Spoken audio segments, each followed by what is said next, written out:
Liheslaturan Guåhan is back from recess. Speaker Charlahi, you still have the floor. Thank you so much. Thank you very much. I was saying that I don't believe procurement is really the problem. I think the principals have told us now, oh, procurement is the problem because they've made requests to downtown and they are not getting their requests met. That's a problem. That's not a procurement problem, that's a problem in management. Because DOE, we gave them control over the time frames that they procure things. We gave them control over the specifications that they're going to write in their procurements of the things that they are going to procure, except for capital improvement projects, those large construction projects. Those are supposed to go to DPW, except when it came to Simon Sanchez, DOE wanted that also, and we gave them that, and look where we are with Simon Sanchez. So I don't think procurement is the problem. It's a matter of people dedicating themselves and really being focused on that above everything else. I think they misrepresent to the principals that procurement is the issue. I think these principals have been asking for things, they put them on tier 1, and they should take care of tier 1. In the hearing, one of the financial people told us that the principals also have authority on their own with unaudited funds to procure things. And so he thought they should be able to do that as well. Some amounts went up to like $500,000. So that's tier 1. That's principals' needs. They should be taken care of. That's not a procurement problem. One time they told us there were no more supplies on Guam. That's a problem. And that's not something we're going to solve by this bill. But I just don't believe in using procurement as the enemy. That's the only thing, I don't want anyone to think that I agree with this bill because procurement is a problem. I don't agree with that. But I do agree that emergency procurement was created for situations like this, where we have to open a school in 1.5 months. We are nowhere near that because on top of the disrepair that the schools were in, we had a typhoon on top of that. And we used the schools as shelters. And they had no power or water to clean the schools. They didn't even have chainsaws. That's what they told us. They said they're working on getting the other agencies to help them. I think that's way too late. I am asking the governor again, and I'll state it here on the record again. We need all the agencies to assist DOE to open these schools in August, the beginning of August.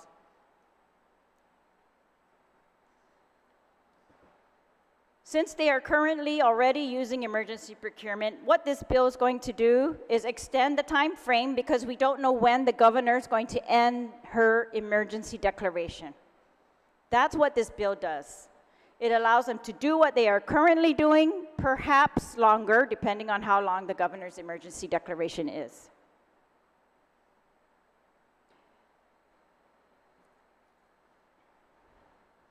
The bill gives GDOE the option to use emergency procurement, not mandate them to use emergency procurement.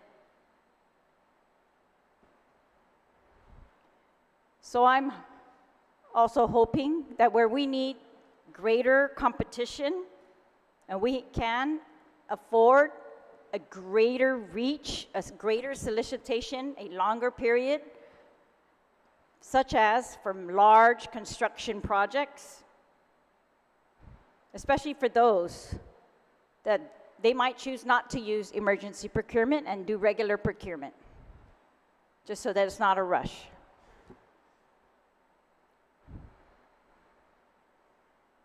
Even with regular procurement, the repairs can be made. They claim, DOE claims, that the assessments have been made of all the schools by their own team, by the Army Corps, maybe FEMA now. They claim they have worked with the Attorney General to streamline the Attorney General's review of procurement, and that if they can get a standardized, process or bid, IFB, from the Attorney General that's already pre-approved, that they could use that in so many of their processes going forward, and that's really going to help them as well. Those are all significant progress, I think, on behalf of GDOE, but we need more because the time frames are really drastic. But unless we're going to hold our students back from starting school in August, I don't want to look at that as an option. I want to push the repair of the schools and put our children into schools in August, not disrupt their lives anymore if we don't have to. This bill does not throw any more money to anyone, not at all.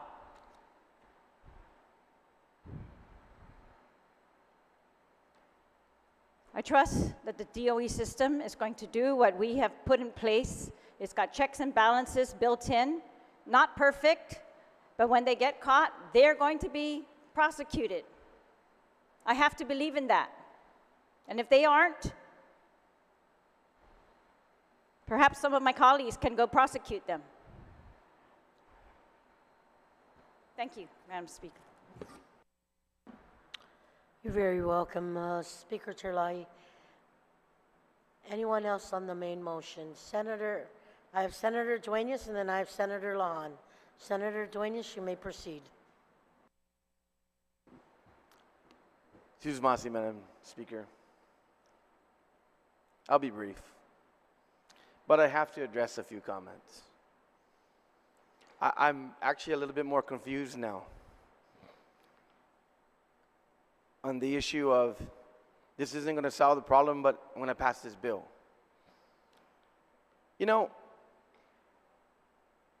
It's pretty obvious with the resolution that just passed by the Board of Education and what's coming our way,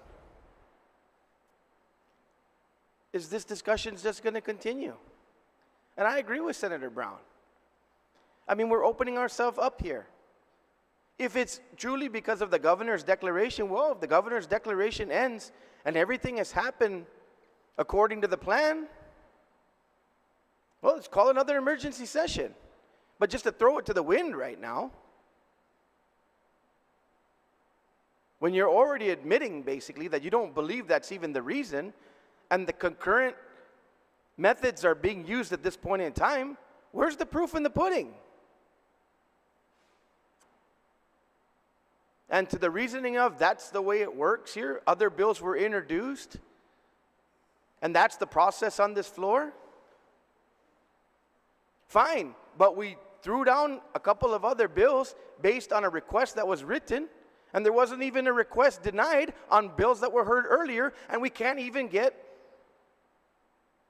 committee of the whole so we can verify the veracity of the need. The bill was introduced. We didn't get a letter from agriculture. We didn't get a letter from anybody saying non-bona fide farmers are being denied. So we have a right to question these things, Madam Speaker, and we have a right to object to things and decide whether we're going to vote on a bill one way or the other. Not because we don't believe or none of us want to help, but when you call a session for one bill and it turns into this, there's going to be a couple of them you're going to disagree with at some point.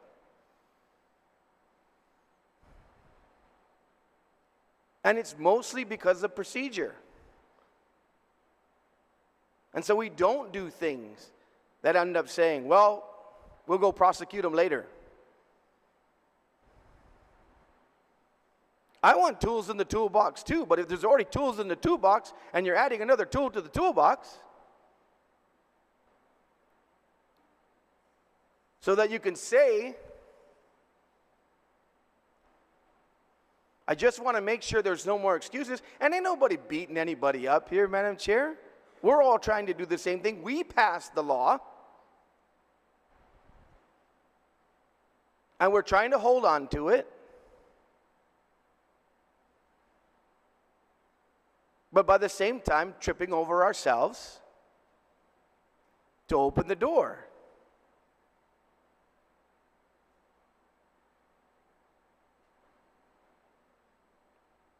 So whether this exists as a stopgap to ensure that when the governor's emergency is over, that it continues, well, we've become pretty good at emergency sessions.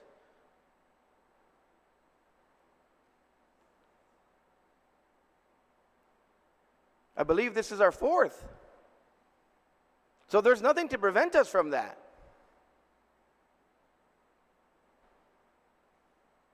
But I am going to continue to ask those questions, and those are the right questions to be asking.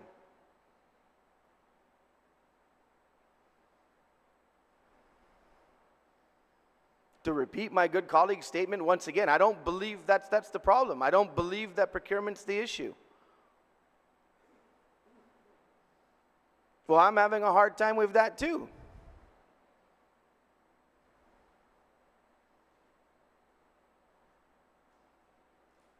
But it's not about blaming. It's about exactly what is being put before us and told to us.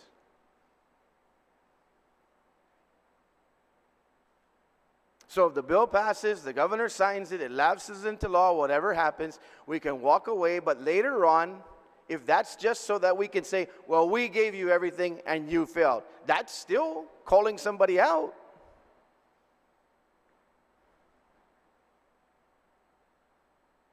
Unless we see the real work that we've been talking about, all of government and everybody else has been talking about in terms of what resources are going to be marshaled and what is going to be the exact declaration, because we know we got public health hanging in the balance too, because they need to be able to issue those certificates.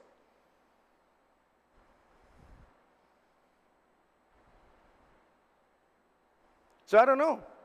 I'll sit down and think about it and see what we come up with when it comes to voting time. But I'm not sold on the fact that we open it up because we're working off of a ticking clock from the governor. I mean, we've talked about this emergency stuff a few times. I would hope that the governor then would see that the Department of Education is still not ready and just maybe issue, if she terminates her, then issue a modified one saying, with the exception of Department of Education. Because they've demonstrated, they've been doing it. They're already doing it, is what we're hearing. So that's why some of us have been a little methodical in terms of trying to deal with the add-ons. We were told why the others can't come on. Well, maybe so. We'll see when those public hearings come forward. But let's be honest with ourselves. With others that aren't, we didn't even get a letter from the Department of Agriculture. We didn't get anyone screaming at us for a bill that was introduced on the 13th.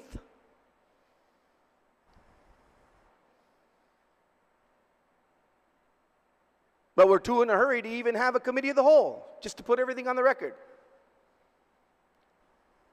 Let's be consistent, Madam Speaker. Thank you.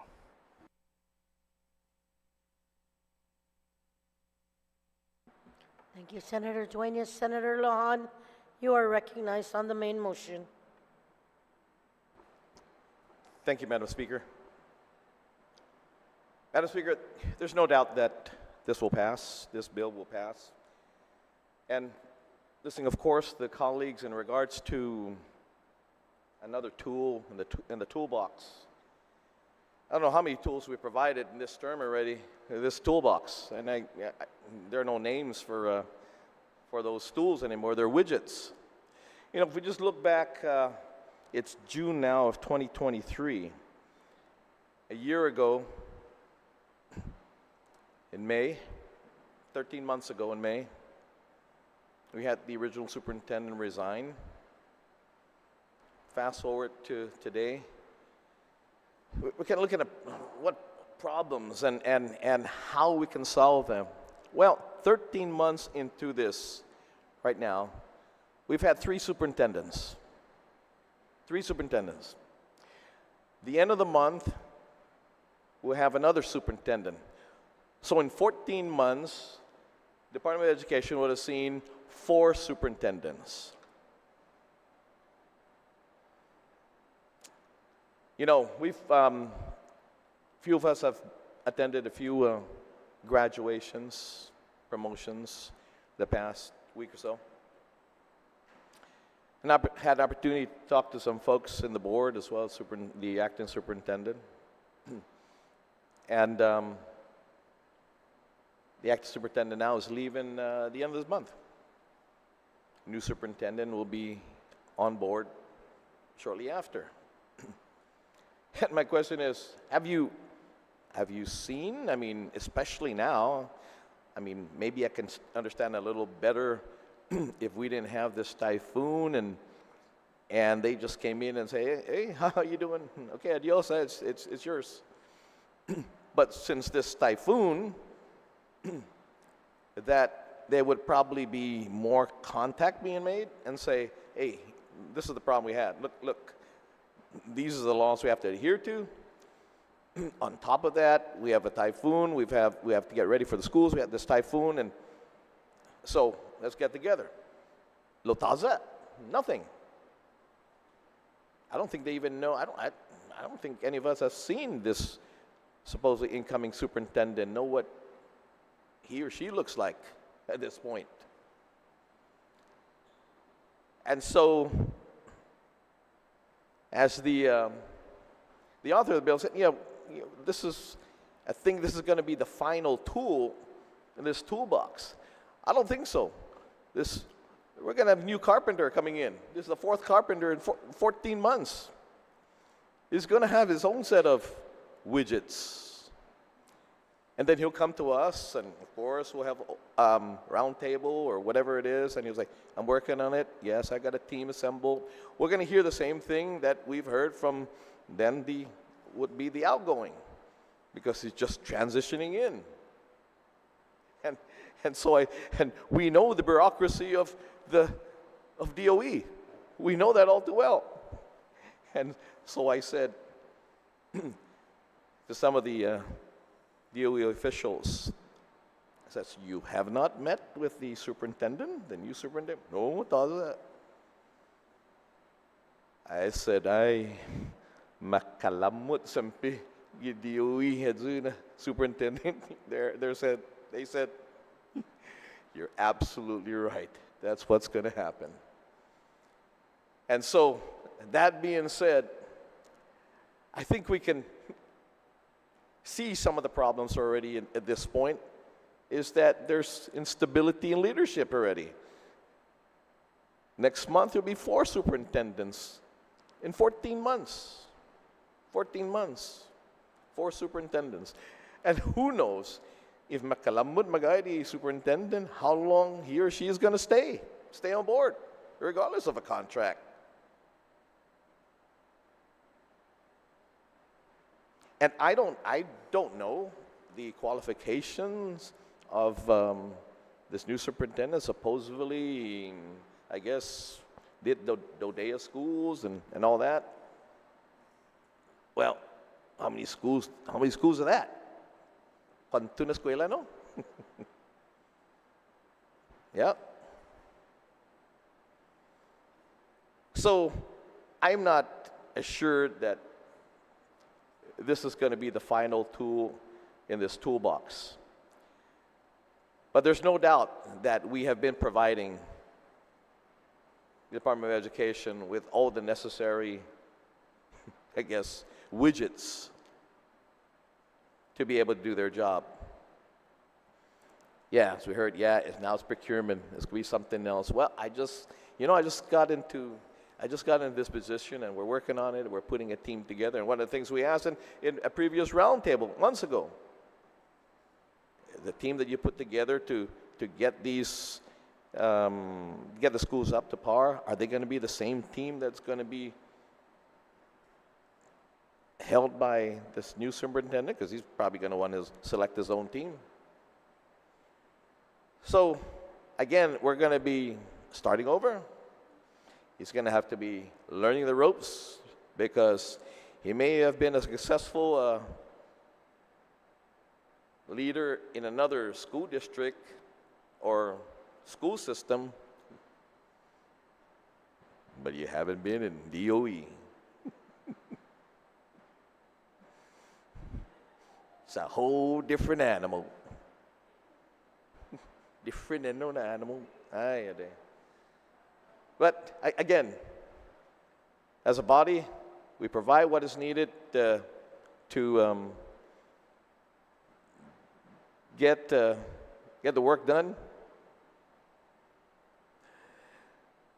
But I think, honestly, folks, colleagues, I think that being said, we're providing all the tools now as widgets and things like that. I think it's seriously time to think of school choice. Because, the monies we pour in, and the results we're getting. As a matter of fact, I think the superintendent told me that one of the high schools, they're going to go into double session. One school, I think, is going to be closed down and going to double session. So I don't know how many else is going to happen. We've also heard before then that the bill that we passed is going to further enhance the need for online or visual, what is it? Online school? Nothing that costs school? Online? Huh? Online? Said, wow. So that was before the pandemic. That was online. Now, I don't know what else is going to be. And again, who knows what the excuse is going to be? But yeah, I mean, as much as I want to agree this is going to be the last widget in the toolbox, I don't think so. Not with the fourth superintendent coming on board here this next month. Again, we can again see where the problem lies, and it starts from the top. We don't have stability in the very top. And the new person comes in, there still won't be stability. Not yet. So, as I said earlier, this bill will pass. But is it the tool?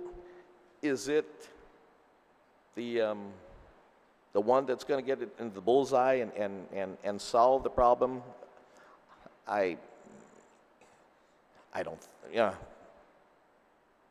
think so. And we'll be here again next month. We'll have a round table, and the new superintendent will come in, introduce himself or herself with the team, and introduce a new team, new uniforms, and we still have more problems. And we'll have more problems. And the blame and the problems will exist. So, again, this bill is going to pass, and regardless of what they give them, what we give the schools at this point, again, prior to the typhoon, even the chair of education or chairman of the committee of education said, nothing was done. Nothing has been done. So,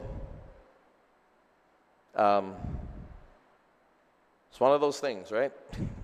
That will give you another widget. Hopefully this widget will be the last one. I seriously doubt it, because nuevo na carpintero po fatu otro mes. The guiza, something like that. We're going to get it done, and I'm working on it. And I'll come back with that answer. I don't have it right now. The same thing, that most of the body, because some of us weren't here last year, but for most of you, you're going to hear a repeat performance. Maybe different faces, but the same reasonings. With that said, thank you very much, Madam Speaker. You're very welcome, Senator Lon. Anyone else on the main motion? If not, Senator Barnett, you may close. Thank you, Madam Speaker. Could I do my amendment first and then close? Yes, you may. Okay, so I do have an amendment that addresses Senator Blas's concerns. It's in the drive. It's to amend Section 2 of the bill to read subsection 7117, emergency procurement for compliance with Public Law 3704, post-Typhoon Mawar. And it reads, notwithstanding any other provision of law, the Guam Department of Education is authorized to use the emergency procurement procedures of subsection 5215 of Chapter 5, Title 5, Guam Code Annotated for all procurement activities required to comply with Public Law 3704 and to repair damages caused by Typhoon Mawar. This section shall sunset 120 days after the date of enactment. The amendment also allowed Legislative Council to make technical changes to the bill. Thank you. Thank you, Senator Barnett. On the amendment as proffered by Senator Barnett, are there anyone wishing to speak? Minority Leader, you're recognized. Thank you, Madam Chair. Madam Chair, I appreciate the author offering this amendment. Again, it brings up the concern that I had earlier with regards to having to separate out the two disasters, for lack of a better term. This is for not just the accounting purposes, but for the disaster assistance purposes. There was already work that was being done prior to the onset of Typhoon Mawar. There was a punch list, okay, and then obviously as a result of Typhoon Mawar, that the list grew, and the list grew because of Mawar, not because of trying to be in compliance. So that we can separate this out for the accounting purpose, it doesn't become a nightmare. And this thing, this would help out. So I appreciate this amendment and I support it. Thank you very much. You're very welcome, Senator Blas. On the amendment, anyone else wishing to speak? If not, are there any objections? Seeing or hearing none, motion carries. Senator Barnett, you still have the floor to close. Thank you. I definitely appreciate the discussion and the debate that we had here today.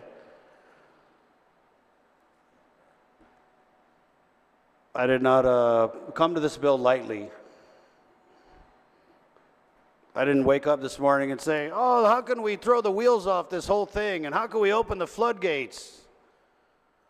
Because everybody in the government of Guam is so corrupt that we're just never going to get anything done. And mark my words, we're going to be back at a hearing, and you're going to be hearing endless sagas of all the corruption that happened because I wanted to help our school children out, because they're caught in the crossfire.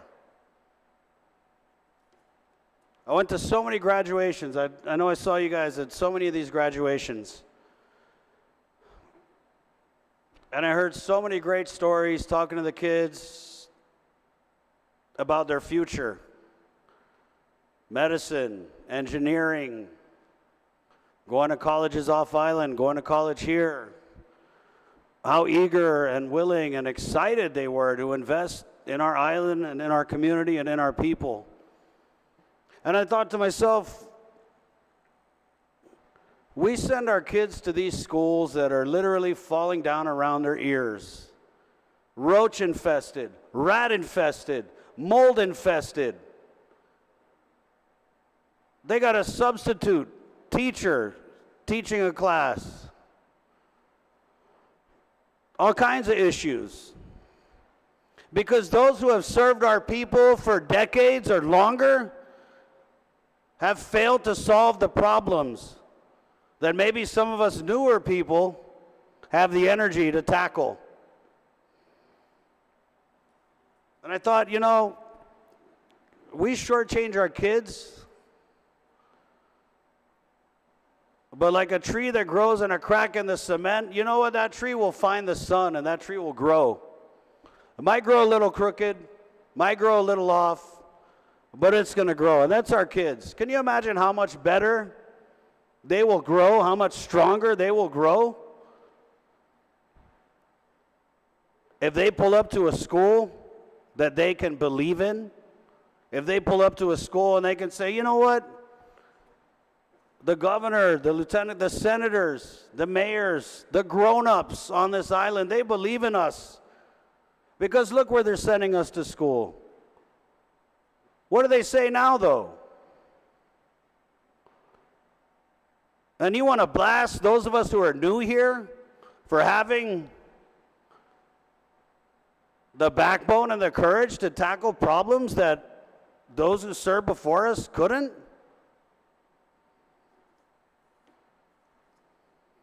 I don't think everybody in the government of Guam is corrupt. Do we have corruption? Of course we do. I didn't rush into this. I thought about it. I thought about how we could help the Guam Department of Education, students, and stakeholders, because the Guam Department of Education is obligated to take every student that walks into their door. Private schools don't have to do that. Private schools don't have to meet all these mandates that the public schools do.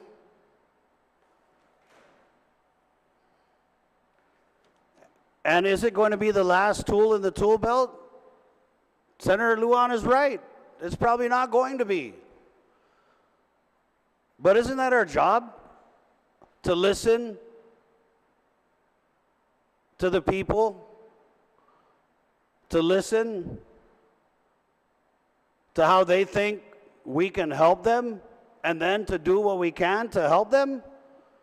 Or are we here to lambast and bash on people and set them up for failure, so at the end of the day we could say, see, I told you so. Give it 16 more years and you'll be right where I am tonight.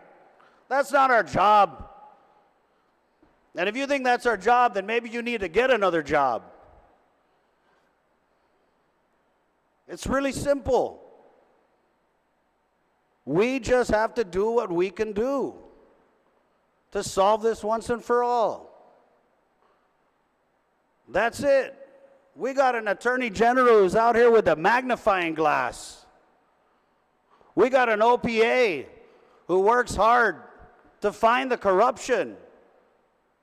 We have an OPA who was told about the corruption that you want to talk about on this floor by the very employees of the department you want to say is corrupt.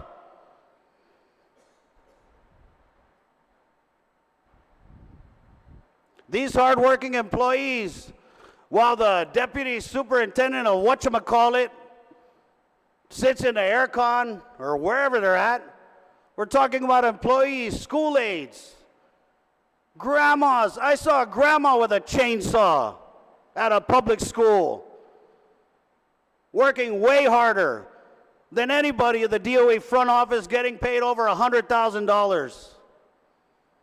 So don't talk to me about holding people accountable.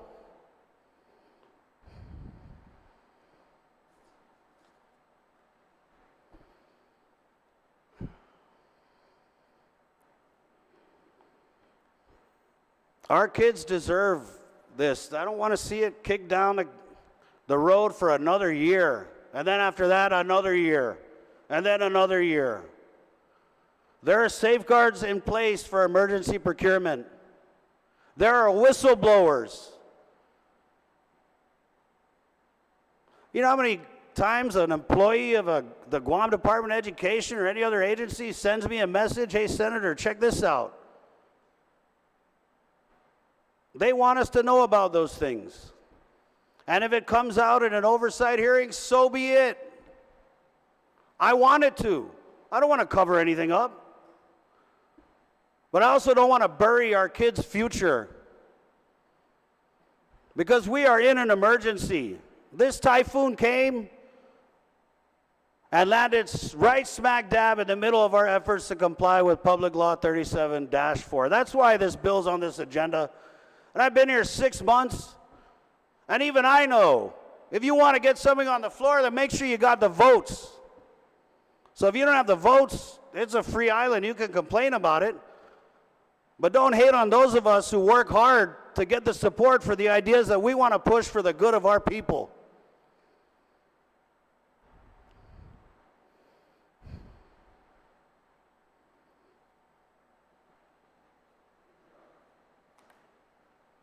And that's it. I look at these kids graduating, and they make me so proud, because I believe we're in good hands. But just think about how much more these kids could accomplish. How many more of them could be doing great things. Because it's not just about sending them to school in a nice building. That's not what it's about. What really matters is the learning, is the education. But how can you expect our kids to learn in a classroom that's 89 degrees? How can you expect our kids to learn in a classroom where they got a live rat in a rat trap? And you want to continue to stretch this out because you're scared someone might forget to dot an I or cross a T?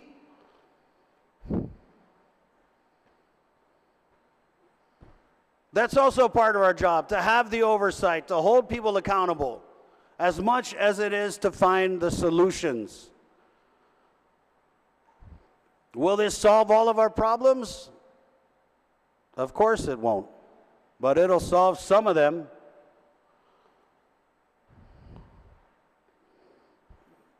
I know it's going to be a little off-key for me to humbly ask for the support of my colleagues that I just chewed out, but I'm going to do it anyway.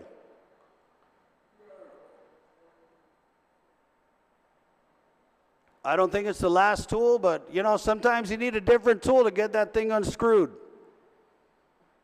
And I want to be able to look our kids in the eye and say, I did what I could do. I did everything I could do. I compromised things I believe in.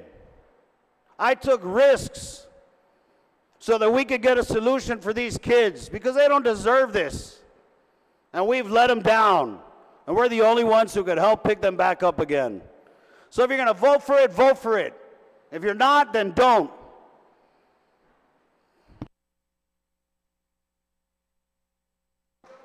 Thank you. Senator Barnett, on the motion to put the bill on third reading, please. Thank you. I do motion to put it on the third reading file. Thank you, voting Madam. file. Thank you. On that motion,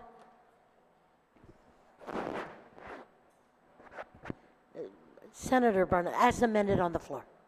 Yes, as amended On the on the floor. floor. Thank you, Madam. On that motion, are there any objections? Seeing or hearing none, motion carries. We're going to take a 2-minute recess.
Gabinete 37 ng Liheslaturan Guåhan is back from recess. Senator San Agustin, you are recognized. Thank you and good evening, Madam Speaker. I make a motion that we vote without engrossment on all the bills. I think there's only one bill that has major amendments, but the amendment is very simple. It's about DOE, but I'm in full support. Move to vote without engrossment. I'm going to wait just 1 second for our Sergeant of Arms to return before I call that vote.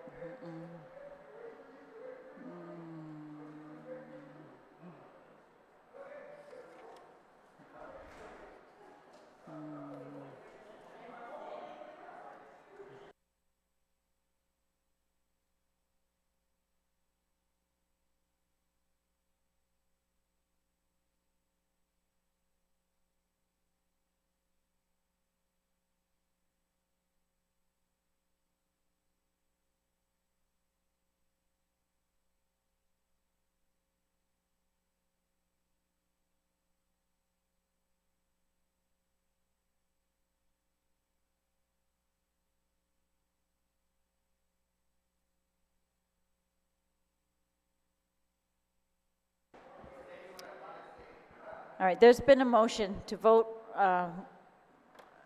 without engrossment on the bills that are in the third reading file. On that motion, is there any objection?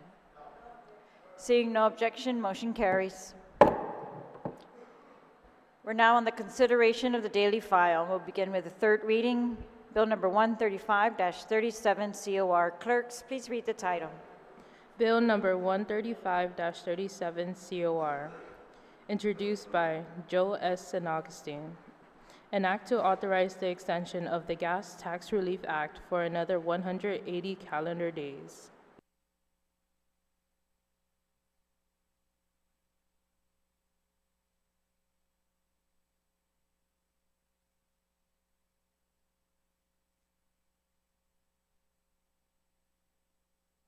Roll call. Senator Barnett. Senator Barnett, aye. Senator Blas. Senator Blas, aye. Senator Brown. Senator Brown, aye. Senator Dueñas. Senator Dueñas, aye. Senator Fisher. Senator Fisher, aye. Senator Lujan. Senator Lujan, aye. Vice Speaker Muñoz-Barnes. Vice Speaker Muñoz-Barnes, aye. Senator Parkinson. Senator Parkinson, aye. Senator Perez.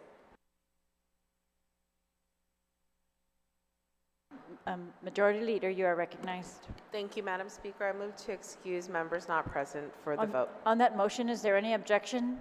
Seeing no objection, motion carries. Senator Perez, excuse. Senator Canata. Senator Canata, aye. Senator San Agustin. Senator San Agustin, aye. Senator Siniclis. Senator Siniclis, aye. Senator Shelton. Senator Shelton, aye. Senator Titagui. Senator Titagui, excuse. Speaker Terlahi. Speaker Terlahi, aye.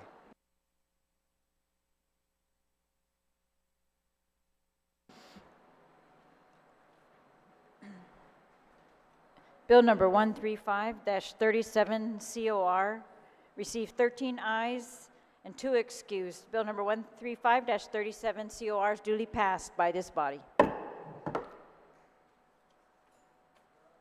Bill number 137-37 COR. Clerks, please read the title. Bill number 137-37 COR, as amended on the floor, introduced by Therese M. Terlahi, Tina Rose Muñoz-Barnes, Amanda L. Shelton, Joe S. San Agustin, Frank Blas Jr., Chris Barnett, William A. Parkinson, Dwayne T. D. San Nicolas, Thomas J. Fisher, Jesse A. Lujan. An act to amend Public Law 36-54 to support the Department of Public Health and Social Services in their efforts to provide grants to local organizations for emergency food and commodity assistance to individuals and families who are affected by Typhoon Mawar. Roll call. Senator Barnett. Senator Barnett, aye. Senator Blas. Senator Blas, aye. Senator Brown. Senator Brown, aye. Senator Dueñas. Senator Dueñas, aye. Senator Fisher. Senator Fisher, aye. Senator Lujan. Senator Lujan, aye. Vice Speaker Muñoz-Barnes. Vice Speaker Muñoz-Barnes, aye. Senator Parkinson. Senator Parkinson, aye. Senator Perez. Senator Perez, excuse. Senator Canata. Senator Canata, aye. Senator San Augustine. Senator San Augustine, aye. Senator Sinicolas. Senator Sinicolas, aye. Senator Shelton. Senator Shelton, aye. Senator Tydegui. Senator Tydegui, excuse. Speaker Terlahi. Speaker Terlahi, aye.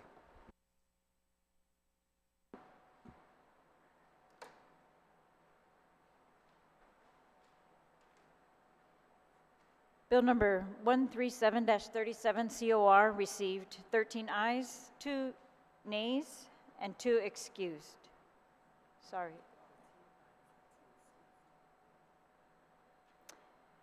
Bill number I'm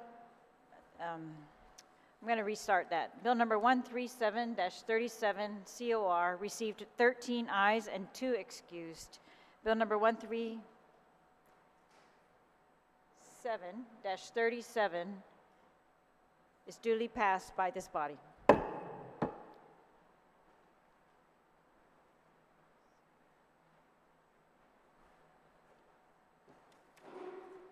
We're now on Bill number 139-37. Clerks, please read the title. Bill number 139-37 COR, as amended on the floor, introduced by Therese M. Terlahi, Christopher M. Dueñas, Chris Barnett, Tina Rose Muñoz-Barnes. An act to amend Public Law 37-17 to ensure that Liheslaturan Guåhan can utilize funds from the $50 million General Fund appropriation for emergency response expenses in response to Typhoon Mawar for purposes specific to supplemental funding to farmers, fishermen's co-op recovery efforts, power generators for GDOE school facilities, and the establishment of shelters and temporary housing subsidies. Roll call. Senator Barnett. Senator Barnett, aye. Senator Blas. Senator Blas, aye. Senator Brown. Senator Brown, aye. Senator Dueñas. Senator Dueñas, aye. Senator Fisher. Senator Fisher, aye. Senator Lujan. Senator Lujan, aye. Vice Speaker Muñoz-Barnes. Vice Speaker Muñoz-Barnes, aye. Senator Parkinson. Senator Parkinson, aye. Senator Perez. Senator Perez, excuse. Senator Canata. Senator Canata, aye. Senator San Augustine. Senator San Augustine, aye. Senator Sinicolas. Senator Sinicolas, aye. Senator Shelton. Senator Shelton, aye. Senator Tydegui. Senator Tydegui, excuse. Speaker Terlahi. Bill number 139-37 COR received 13 ayes and 2 excused. Bill number 139-37 COR is duly passed by this body.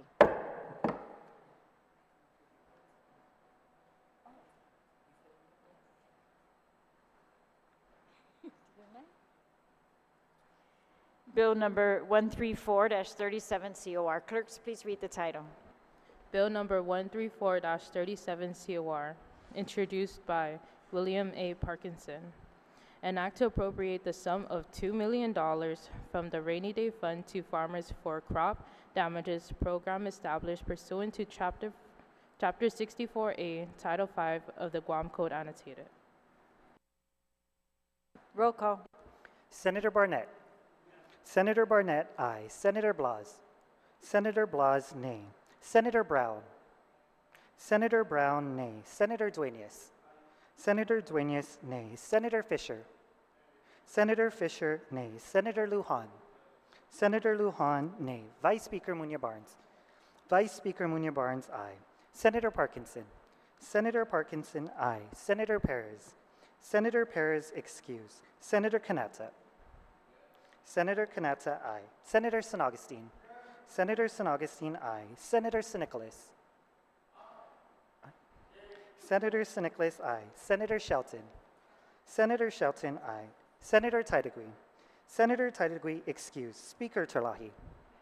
Speaker Terlahi, aye.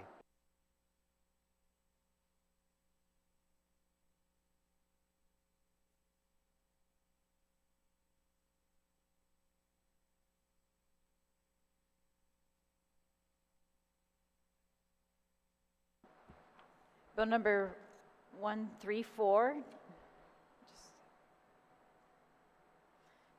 Bill number 134-37 COR received 8 ayes, 5 nays, and 2 excused. Bill number 134-37 COR is duly passed by this body.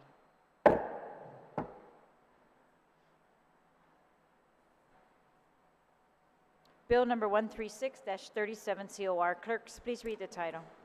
Bill number 136-37 COR, as amended on the floor. Introduced by Chris Barnett, Therese M. Terlahi, Sabina Flores Perez. An act to add a new section 7117 to Chapter 7, Title 17, Guam Code Annotated, relative to allowing the use of emergency procurement procedures to enable the Guam Department of Education to comply with Public Law 37-4 in the wake of Typhoon Mawar. Roll call. Senator Barnett. Senator Barnett, aye. Senator Blas. Senator Blas, nay. Senator Brown. Senator Brown, nay. Senator Dueñas. Senator Dueñas, nay. Senator Fisher. Senator Fisher, nay. Senator Lujan. Senator Lujan, nay. Vice Speaker Muñoz Barnes. Vice Speaker Muñoz Barnes, aye. Senator Parkinson. Senator Parkinson, aye. Senator Perez. Senator Perez, excuse. Senator Kanata. Senator Kanata, aye. Senator San Agustin. Senator San Agustin, aye. Senator San Nicolas. Senator San Nicolas, aye. Senator Shelton. Senator Shelton, aye. Senator Titagui. Senator Titagui, excuse. Speaker Terlahi. Speaker Terlahi, aye.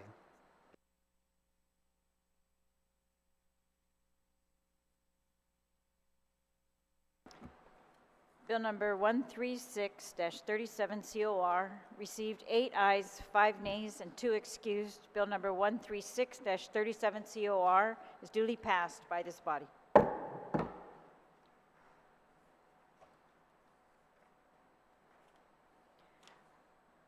That exhausts our third reading. We're now in brief extension of remarks. Is there anyone who'd like to be recognized? If not, are there any announcements? If not, is there a motion to adjourn? Senator Majority Leader? Seduce Masi, Madam Speaker, I move to adjourn today's emergency session subject to the call of the Speaker. On that motion, is there any objection? Seeing no objection, motion carries.